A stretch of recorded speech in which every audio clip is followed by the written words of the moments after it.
یا محمدا یا محمدا یا محمدا یا محمد یا رسول اللہ یا رسول اللہ۔ اللہ آسمان سے آپ پر درود نازل کرے۔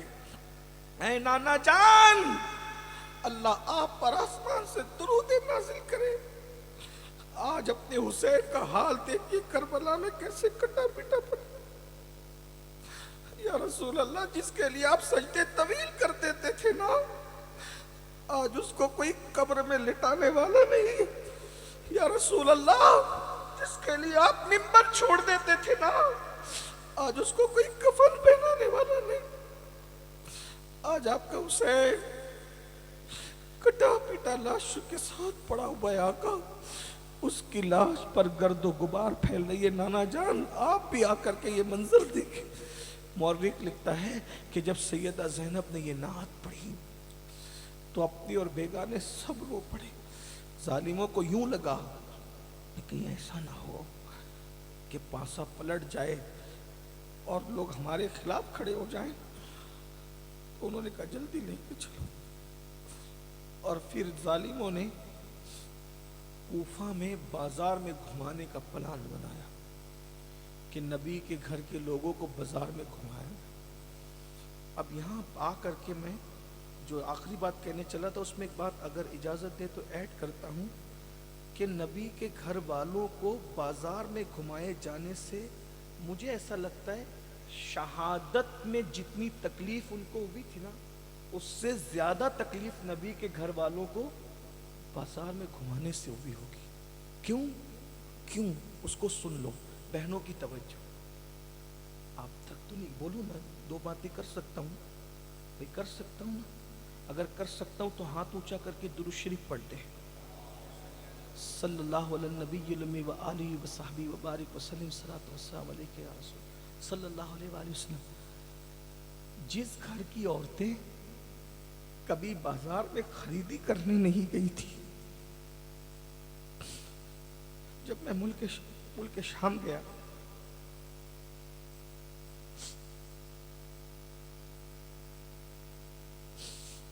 مجھے یہی یاد آیا تھا کہ وہ کبھی بازار خریدنے نہیں گئی تھی۔ جب نبی کی بیٹیوں کو بازار میں وہ لے کر گئے، ان کے دلوں پہ گزری کیا ہوگی۔ بہت بغیرت مند بیٹیاں تھی نبی، بہت غیرت مند، اتنی غیرت مند بیٹی تھی نبی، ثانیہ زہرا سیدہ زینب، دن کے اجالے میں کبھی نانا کے مزار پہ سلام کرنے نہیں گئی۔ یہ نبی کی بیٹی زینب، آپ ان کی قربانی کو محسوس نہیں کر رہے ہو بھائی؟ میدان محشر میں تمہارا دامن پکڑ کر اہل بیت پوچھیں گے، ظالموں، ہم نے قربانیاں دی تھی، تم نے تو صرف اس کو نیاز اور فاتحہ اور کھٹائی اور شربتوں پر تول دیا۔ میں نیاز فاتحہ کا مخالف نہیں ہوں، نیاز فاتحہ کرو، لیکن قربانی پہلے محسوس کرو نا۔ کبھی سوچو نا کہ زینب کی جگہ تمہاری اور میری بیٹی ہوتی تو کیا ہوتا؟ یہ تو سوچو نا۔ ہماری کروڑوں بیٹیوں کی آبرو قربان ہے سیدہ زینب، ہماری ماؤں کی عظمتیں قربان ہے سیدہ زینب۔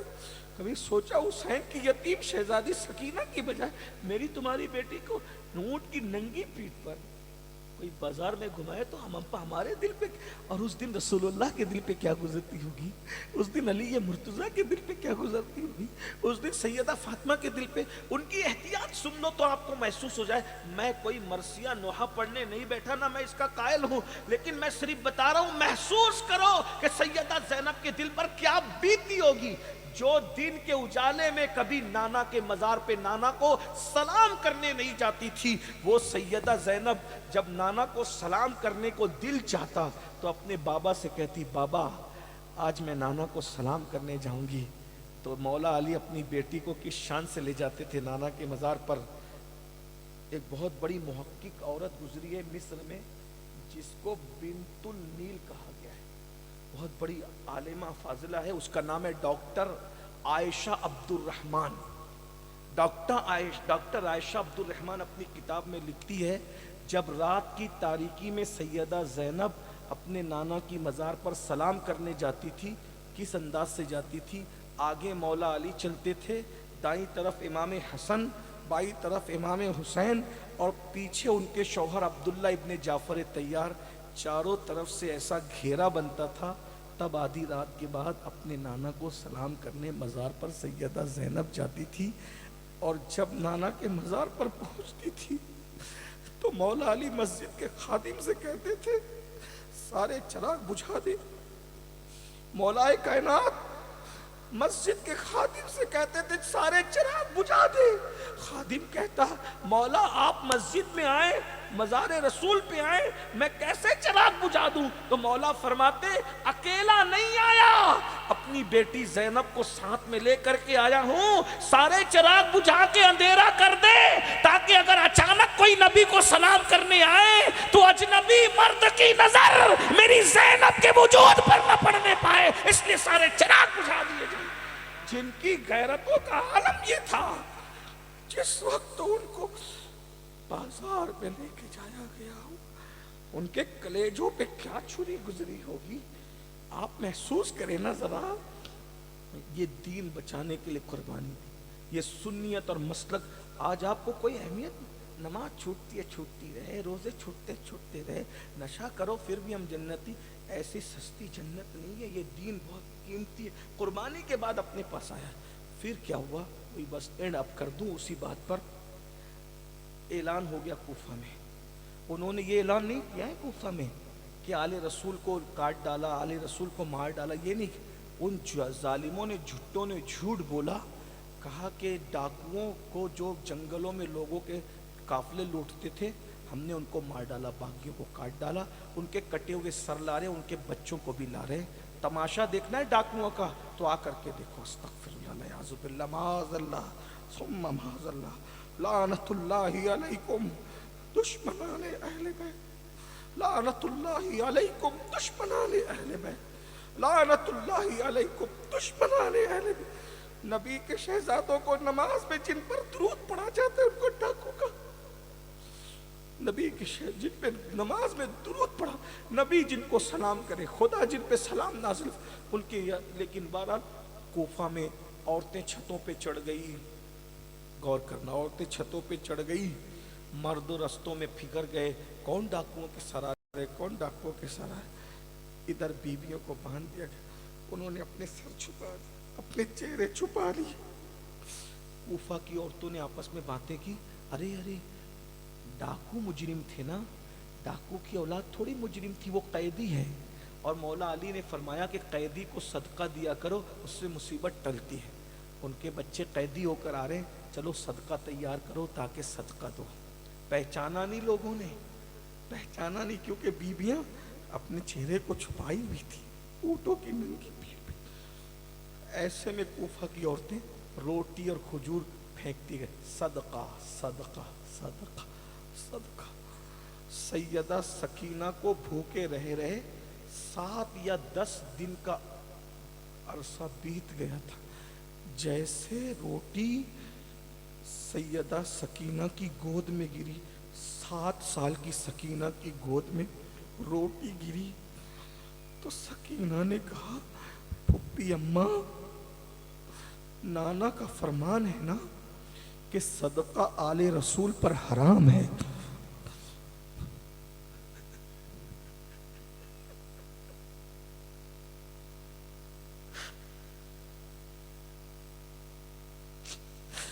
امام حسین کی تربیت دیکھو، گھر کا ماحول دیکھو۔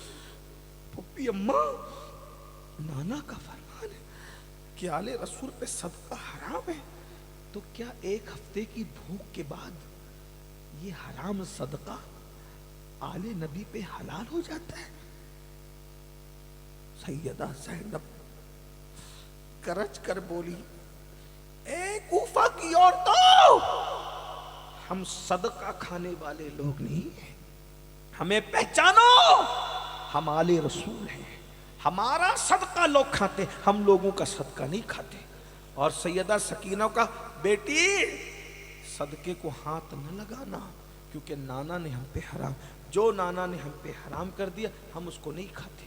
اب آپ سے پوچھتا ہوں صدقہ صرف آل رسول پہ حرام ہے لیکن دوسرے غریبوں کے لیے تو حلال ہے نا؟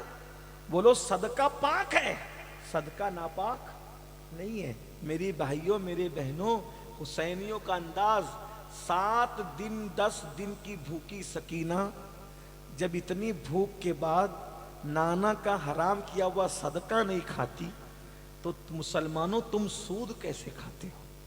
وہ سود جو سور سے زیادہ برا ہے، وہ سود جو سور کھانے سے زیادہ برا ہے، اس لیے کہ سور بھی حرام ہے اور سود بھی حرام ہے، مگر فرق یہ ہے کہ سور کھانے والوں کے ساتھ اللہ نے جنگ کا اعلان نہیں کیا، مگر جو سود کھاتے ہیں اللہ نے ان کے ساتھ جنگ کا اعلان کیا۔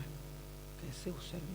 آؤ حلال کماؤ، حلال کھاؤ، سود کا بائیکاٹ کرو، ڈھول تاشوں کا بائیکاٹ کرو، ڈی جے کا بائیکاٹ کرو، حرام کاموں کا بائیکاٹ کرو، ان سب چیزوں سے بچو۔ اور اپنی زندگی، امام حسین نے نمازیں پڑھی، امام حسین کے کٹے ہوئے سر نے نیزے پہ تلاوت کی۔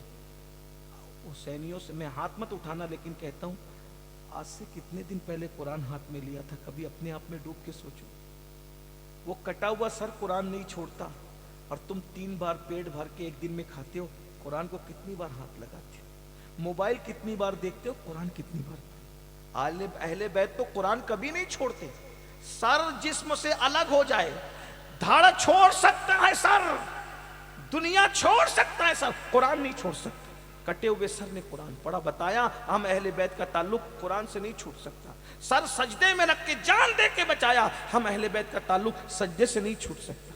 آئیے نا اصلی حسینیت کی طرف آئیے۔ میرے جوانوں، ایک دن مرنا ہے، یا تو تم یزید کے ساتھ اٹھو گے قیامت میں، یا تو امام حسین کے ساتھ۔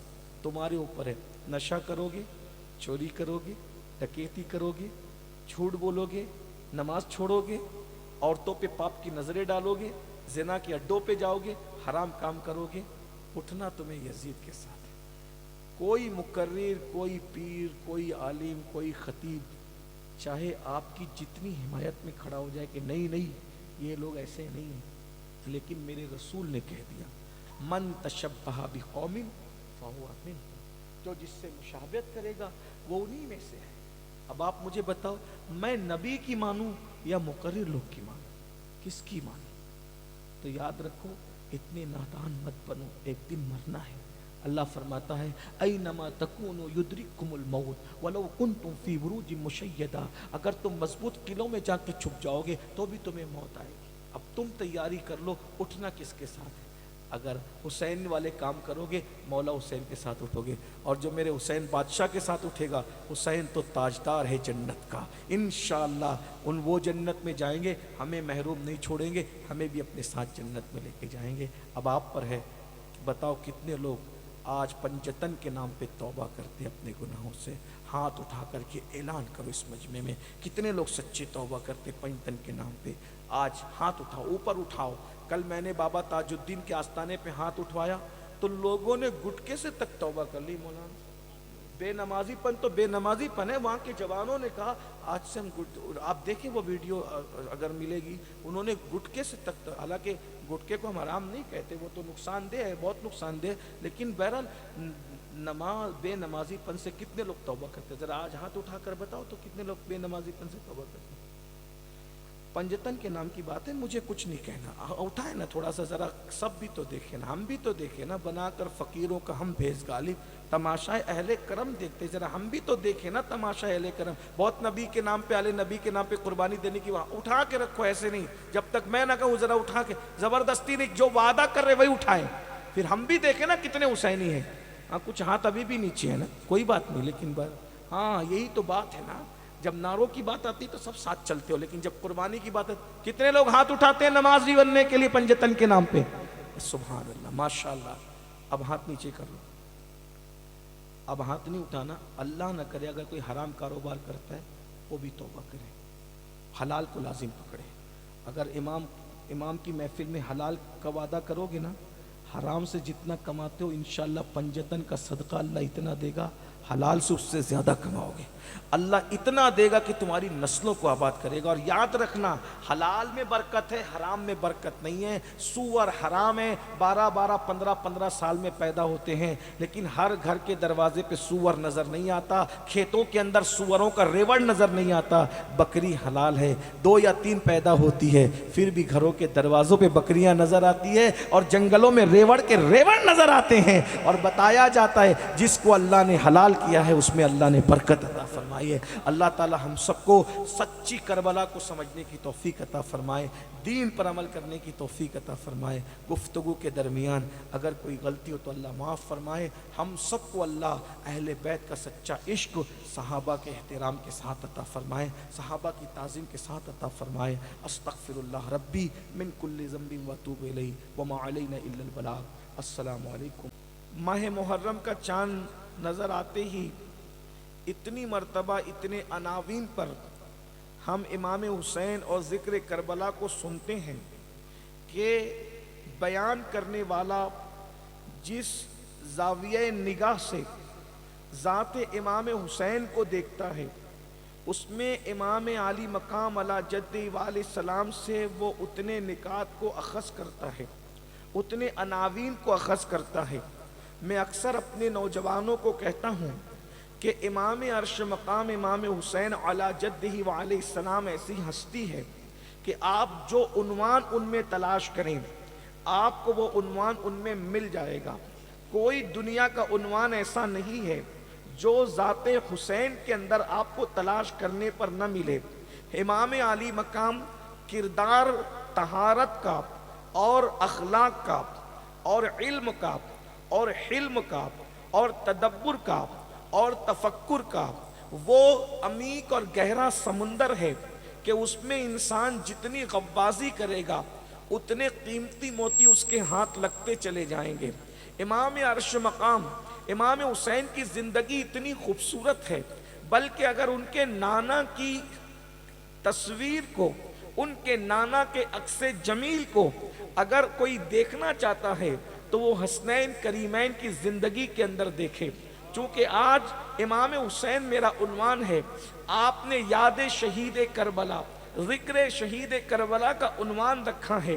یاد رکھیے امام علی مقام کی زندگی، بچپنا، پھر جوانی ایک بے مثال ہے، پھر اس کے بعد ان کی زندگی میں شہادت کے خوبصورت لمحے، اور پھر 3 دن جو کربلا میں آپ نے گزارے ہیں۔ آپ نے اپنے آپ کا بھی پردہ اٹھایا ہے اور اپنے دشمنوں کو بھی بے نقاب کیا ہے۔ میں تھوڑی دیر پہلے امام علی مقام کی کچھ فضیلت آپ کے سامنے رکھوں تاکہ آپ کو پتہ تو چلے کہ آپ جن کے دامن سے وابستہ ہو وہ ہستی کون ہے، اس ہستی کی شان کیا ہے، اس ہستی کا مقام کیا ہے، اس ہستی کا مرتبہ کیا ہے۔ یوں تو پورا خاندان ہی بے مثال ہے، لیکن جہاں تک ذات امام حسین کی بات ہے آج ہم خالص ان کا ذکر کرتے ہیں، پھر درمیان میں اللہ توفیق دے ہم ان کے خاندان کا بھی ذکر کریں۔ لیکن ایک چیز آپ اندازہ کریں، دنیا کے اندر ایک انسان بہت اچھا ہوتا ہے، ایک انسان بہت خوبصورت ہوتا ہے، ایک انسان بہت پڑھا لکھا ہوتا ہے، ایک انسان بڑا مدبر ہوتا ہے، ایک انسان بڑا مفکر ہوتا ہے، لیکن اس میں کوئی نہ کوئی عیب ضرور ہوتا ہے۔ آپ دنیا کا کوئی مفکر کھڑا کر دیں، آپ دنیا کا کوئی مدبر کھڑا کر دیں، آپ دنیا کا کوئی عالم کھڑا کر دیں، آپ دنیا کوئی شیخ الحدیث کھڑا کر دیں، آپ دنیا کوئی خطیب کھڑا کر دیں، آپ دنیا کوئی ادیب کھڑا کر دیں، آپ دنیا کوئی شیخ طریقت کھڑا کر دیں، اس میں جہاں خوبیاں ہوگی کوئی نہ کوئی خرابی ضرور ہوگی، اس لیے کہ یہ اللہ کا قانون ہے۔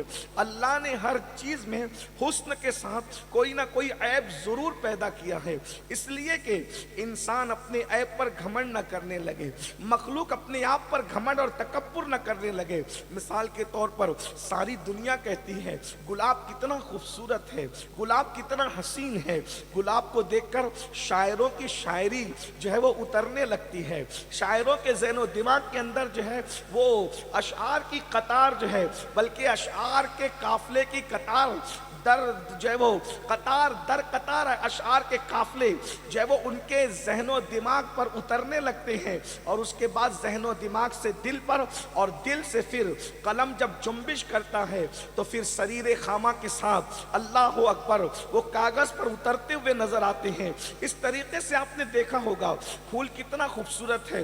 کون سا شاعر ہے جس نے گلاب پر شاعری نہ کی ہو؟ آپ دیکھیں گے محبوب کے چہرے کو تشبیہ دینا ہو تو گلاب، اسی طریقے سے کسی کے حسن کو تشبیہ دینا ہو تو گلاب۔ غالب، اقبال، میر، داغ، کوئی بچا ہے شاعری کی دنیا میں جس نے گلاب سے محبوب کے جو ہے وہ چہرے کو تشبیہ نہ دی ہو؟ لیکن اس کے باوجود جب گلاب کی ڈنٹھل کو آپ دیکھتے ہیں تو اس کے اندر آپ کو کانٹے نظر آتے ہیں۔ یہ کانٹے ہیں جس نے اس کی خوبصورتی کے اندر عیب پیدا کیا ہے۔ میں بہت لمبی نہیں کرنا چاہتا، ورنہ اگر فلسفے پر ہی گفتگو تو بہت وقت جائے۔ ہم بہت مختصر سی جتنی دیر میرے نوجوان سمجھ لے بات کو تاکہ آپ کو آگے سمجھنے میں آسانی ہو۔ اسی طریقے سے شمع روشن کی جاتی ہے تو شمع کے اندر آپ دیکھتے ہیں کہ اللہ اکبر وہ شمع اندھیرا دور کر دیتے۔ شمع کس کو کہتے ہیں؟ موم بتی کو کہتے ہیں۔ آپ سب سمجھتے ہیں کہ نہیں؟ بات سمجھ میں آتی ہے کہ نہیں؟ شمع، آپ لوگ ماشاءاللہ بہت بار بار آپ کے شہر میں مشاعرے ہوتے ہیں، نعتیں پڑھی جاتی ہے، خطبہ آتے ہیں، مقررین آتے ہیں، آپ لوگ بہت علم رکھنے والے لوگ ہیں، اور اس سے پہلے بھی بڑے بڑے خطبہ اور علماء اور دانشوروں کا آنا جانا اس سرزمین پر لگا رہا ہے۔ آپ کے باپ داداؤں نے بڑے بڑے بزرگوں کو سنا ہے۔ یہ زمین علم کی زمین ہے، یہ زمین ادب کی زمین ہے، یہ زمین علماء کی توقیر اور تعظیم کی زمین ہے۔ ماشاءاللہ ویسے تو اس زمین کو اللہ نے بڑی زرخیزی عطا کی ہے، تو اس لیے آپ باتوں کو سمجھتے ہیں، علماء کے صحبت یافتہ ہیں۔ تو شمع جب جلتی ہے تو اندھیرا دور کرتی ہے، لیکن اس شمع کے اندر جو دھواں اٹھتا ہے وہ اس کے اندر عیب پیدا کرتا ہے۔ اسی طریقے سے دیکھیں چاند کتنا خوبصورت ہے کہ چاند کی دودیا چاندنی سے رات کی تاریکی کے اندر ایک حسن پیدا ہوتا ہے، لیکن اس کے اندر بھی عیب موجود ہے۔ اسی طریقے سے ہر حسن میں عیب موجود ہے۔ انسان کتنا ہی بڑا ہوگا، یا تو اس کے اندر غصہ کوئی عیب پیدا کر دے گا، یا تو اس کے چلنے کا انداز کوئی عیب پیدا کر دے گا، یا تو اس کے بولنے کا انداز کوئی عیب پیدا کر دے گا، یا پھر وہ اچھا ہوگا تو اس کا بیٹا اچھا نہیں ہوگا، اس کا بیٹا اس کے لیے عیبی بن جائے گا، یا وہ بیٹا بھی اچھا ہوگا تو پوتا اس کے لیے عیب بن جائے گا، یا پھر پوتا بھی اچھا ہے بیٹا بھی اچھا ہے لیکن اس کا باپ اس کے لیے عیب بن جائے گا، باپ بھی اچھا ہے تو ماں عیب بن جائے گی، ماں اگر اچھی ہے تو نانا عیب بن جائے گا، نانا اچھا ہے تو نانی عیب بن جائے گی۔ اسی طریقے سے نانا نانی بھی اچھے ہیں، بیٹے پوتے بھی اچھے ہیں، سگا بھائی عیب بن جائے گا، کوئی نہ کوئی تو عیب بن کر کے نظر آئے گا۔ لیکن جب ہم ذات حسین کو دیکھتے ہیں، ذات امام علی مقام پر توجہ کرتے ہیں، حسین خود بہت اچھے ہیں، وقت میں گنجائش رہی تو ہم پڑھیں گے، لیکن اللہ اکبر امام حسین کے بیٹے کی طرف جب نظر کرتے ہیں تو جس کو ہم امام حسین کا بیٹا کہتے ہیں، اللہ کے رسول علیہ السلام نے ارشاد فرمایا، حضرت جابر کہتے ہیں اے جابر 7 سال کی عمر تھی امام حسین کی، صرف 7 سال کی عمر تھی، میرے آقا علیہ السلام کی بارگاہ میں صحابہ بیٹھے ہوئے تھے، میں کہاں سے پڑھ رہا ہوں؟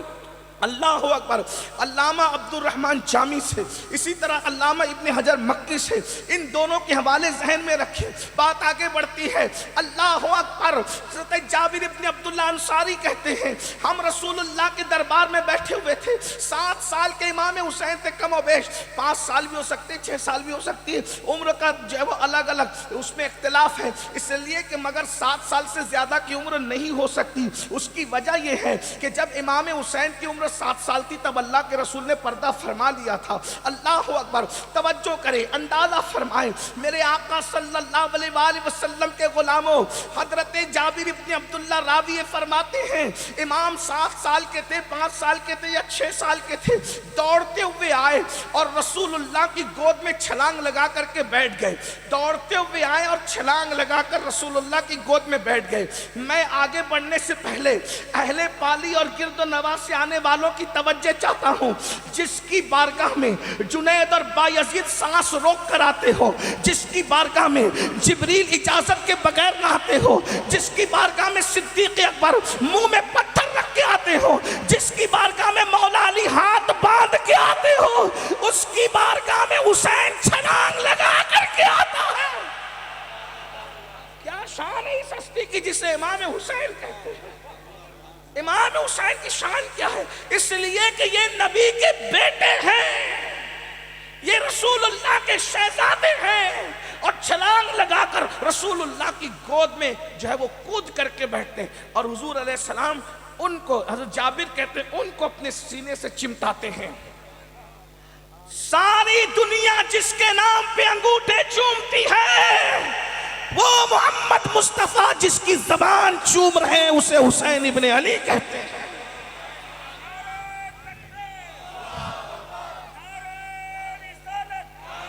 جشن شہیدان کربلا، واہ واہ واہ، سبحان اللہ۔ ساری دنیا جس کے نام پہ انگوٹھے چوم رہی ہے، وہ رسول جس کے ہونٹ چومے اسے حسین ابن علی کہتے ہیں۔ وہ رسول جس کی زبان چوسے کھجور کی طرح اسے حسین ابن علی کہتے ہیں۔ وہ رسول جس کے ماتھے کو چومے اسے حسین ابن علی کہتے ہیں۔ بلکہ یہ کہہ دوں، جس کے نام پر چومے جاتے ہیں حجر اسود، وہ رسول اگر کسی کو چومتا یا تو وہ حسن ہے یا تو وہ حسین ہے۔ میرے امام کہتے کیا بات رضا اس چمنستان کرم کی ہے، کیا بات رضا اس چمنستان کرم کی، زہرا ہے کلی جس میں حسین اور حسن۔ آپ کو اہل بیت کی معرفت حاصل ہونی چاہیے کہ آپ پیار کس سے کرتے ہیں، آپ محبت کس سے کرتے ہو، آپ کے نصیب میں مرشد بن کر کون آیا ہے، آپ نے کس سے دل لگایا ہے، آپ نے اپنی عقیدتوں کا رشتہ کس سے جوڑا ہے، یہ تو مقدر کی بات ہے۔ پالی والوں غور سے سنو، یہ مقدر کی بات ہے۔ کسی کے مقدر میں گلی کے ننگے دھڑنگے پڑے ہیں، اور ہم سنیوں کے مقدر میں زہرا کے لال ہیں۔ جب سے ملا ہے دامن آل رسول کا، بے فکر ہو گیا ہوں شفاعت کی فکر سے۔ بات کریں تو بہت دور بات جاتی ہے، لیکن توجہ کریں، آپ غور فرمائیں، میری بات اگر سمجھ میں آ رہی ہے کوئی بات نہیں، مائک کی طرف توجہ نہیں کرے، میری بات کی طرف توجہ کریں۔ ایک مرتبہ حضور مجاہد ملت کی محفل میں مائک بگڑ گیا تو سب لوگ مائک والے کو گھورنے لگے۔ ایسی ہوتا ہے۔ حضور مجاہد ملت نے بڑا خوبصورت جملہ کہا کہ مائک تو مشین ہے، وہ بگڑ جائے تو اتنا نقصان نہیں ہوتا، کیونکہ مشین بگڑ جائے تو وہ دوسری مشین کو نہیں بگاڑ سکتی، مگر انسان بگڑ جائے تو بہت نقصان ہوتا ہے، کیونکہ ایک بگڑا ہوا انسان پورے معاشرے کو بگاڑ دیتا ہے۔ ایک مائک بگڑتا ہے تو آپ لوگ کو غصہ آتا ہے، پورا معاشرہ بگڑا ہے، اس پہ غصہ کب کرو گے؟ پورا معاشرہ بگڑا ہے نا، اس کو سدھارنے کی کوشش کب کرو گے؟ مائک کے بگڑنے سے میرے عزیز اتنا نقصان نہیں ہوتا جتنا انسان کے بگڑنے سے۔ آج انسان بگڑ گیا ہے، اگر انسان سدھرتا ویسے جیسے غوث اعظم کے دور میں سدھرا ہوا تھا تو آج بھی مقرر یہاں تقریر کرتا بغیر مائک کے اور آخری بندہ سنتا نظر آتا۔ ہم مائک کے محتاج اس لیے ہو گئے نا کہ معاشرہ بگڑا ہے۔ بہرحال چلے، مائک بگڑا تو آپ کوئی توجہ نہیں کرنا، ایک بار درود شریف پڑھے تو میں بات آگے بڑھاتا ہوں۔ صلی اللہ علیہ نبی الامی وآلہ وصحبہ وبارک وسلم صلاۃ وسلام علیک یا جد الحسن والحسین وعلی آلک واصحابک یا جد الغوث الثقلین۔ تو میں آپ کے سامنے ابن حجر کے حوالے، علامہ جامی کے حوالے سے بات پڑھ رہا تھا، اس کا مفہوم پڑھ حوالے طور بھی دو اس لیے پیش کر دیے تاکہ آپ کے ذہن میں رہے۔ حضرت جابر کہتے ہیں کہ حضور ان کو چومتے لگے، سینے سے چمٹائیں لگے، اور سارے صحابہ کہتے ہیں اے میرے صحابہ، یہ حسین میرا بیٹا ہے۔ آقا فرماتے ہیں حسین میرا بیٹا ہے، فرماتے ہیں حسین میرا بیٹا ہے، اور چونکہ نواسا بیٹا نہیں ہوتا، مگر یہ رسول اللہ کی خصوصیت ہے کہ اللہ نے ان کے نواسوں کو ان کا بیٹا بنایا۔ قرآن کہہ رہا ہے ان کو ان کا بیٹا ہونے کے بارے میں، ابنا انا۔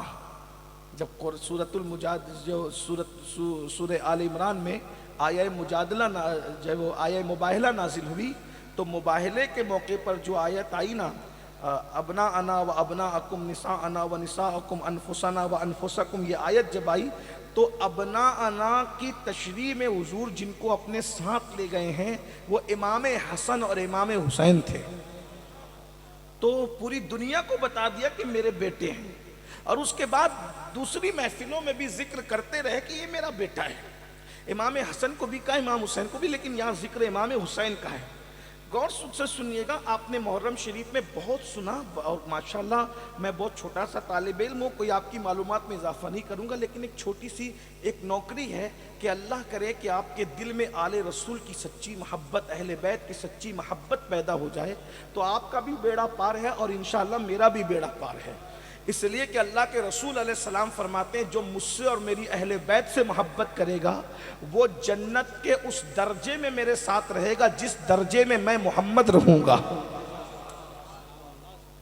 فرمایا کہ میں جس درجے میں میں محمد رہوں گا اس درجے میں، درجتی فرمایا، آقا علیہ الصلوۃ والتسلیم فرماتے ہیں جس درجے میں میں رہوں گا اس درجے میں میری اہل بیت سے محبت کرنے والے بھی رہیں گے۔ یہ بہت بڑا اعزاز ہے، یہ بہت بڑا انعام ہے اہل البیت کی محبت کا۔ لیکن ایک جملہ ساتھ میں اور ایڈ کر دوں آگے بڑھنے سے پہلے، محبت اہل بیت وہی قابل قبول ہے جو صحابہ کرام کی عظمت کے ساتھ ہو، جو خلفائے راشدین کے احترام کے ساتھ ہو، ہر صحابی کی تکریم اور تعظیم کے ساتھ ہو، اس کا خیال ہمیں ہمیشہ رہنا چاہیے۔ اور الحمدللہ اہل سنت کو ہے، کیونکہ ہمارے امام کی تعلیم یہ ہے، اہل سنت کا ہے بیڑا پار، اصحاب حضور اہل سنت کا ہے بیڑا پار، اصحاب حضور نجم ہے اور ناؤ ہے، عطرت رسول اللہ کی۔ تو میں ابھی امام حسین کا کردار نہیں پڑھ رہا ہوں، میں یہ بتانے لگا تھا کہ باپ اچھا ہے تو اولاد نہیں، اولاد اچھی ہے تو پوتا نہیں، پوتا اچھا ہے تو نواسا نہیں، نواسا اچھا ہے تو باپ نہیں، باپ اچھا ہے تو ماں نہیں، ماں اچھی ہے تو دادی نہیں۔ اس طریقے سے کچھ نہ کچھ کہیں نہ کہیں گڑبڑ ہوتی ہے تو عیب پیدا ہوتا ہے۔ لیکن یہاں بات میں شروع کر رہا ہوں، اللہ اکبر۔ حضرت جابر کہتے ہیں، راوی ہیں، حضور فرماتے ہیں حسین میرا بیٹا ہے، اور فرمایا میں اس سے محبت کرتا ہوں اور اللہ بھی اس سے محبت کرتا ہے، اور جو اس سے محبت کرتا ہے اللہ اس سے بھی محبت کرتا ہے۔ یعنی جو مولا حسین سے محبت کرے گا وہ اللہ کا محبوب بن جائے گا۔ ترمذی شریف کی حدیث ہے، احب اللہ من احب حسینا، جو میرے حسین سے محبت کرتا ہے وہ اللہ کا محبوب بن جاتا ہے۔ اللہ کا محبوب بننے کا کتنا آسان طریقہ ہے، ارے سچے دل سے نبی کے پیاروں سے پیار کرو، اللہ تم سے محبت کرے گا، اللہ تم سے پیار کرے گا۔ حسینیوں اپنے مقدر پر ناز کرو، حضور علیہ السلام نے اپنی عطرت ہمیں عطا کی ہے، اپنی آل ہمیں عطا کی ہے، اور وہ بھی کیسے؟ پھر میرے آقا فرماتے ہیں یہ میرا بیٹا حسین جب جوان ہوگا اس کی شادی ہوگی، پھر اس کے یہاں بیٹے پیدا ہوں گے، ان بیٹوں میں ایک بیٹا ہوگا، اس بیٹے کا نام علی ہوگا، اس بیٹے کا نام علی ہوگا، اور اس بیٹے کا نام علی ہوگا تو قیامت کے دن اس علی ابن حسین کو جو پکارا جائے گا، توجہ کرنا یہ اولاد حسین کے شان ہے، قیامت کے دن کسی بھی عالم کو، خطیب کو، فقیہ کو، پیر کو، ولی کو القاب کے ساتھ نہیں پکارا جائے گا، اس کا اور اس کی ماں کے نام کے ساتھ پکارا جائے گا، کیونکہ وہ کوئی جلسہ نہیں ہے محشر جو القاب کے ساتھ پکارا جائے، خطیب اعظم، خطیب عالم اور اللہ اور فلاں اور ڈھما، اس طرح نہیں۔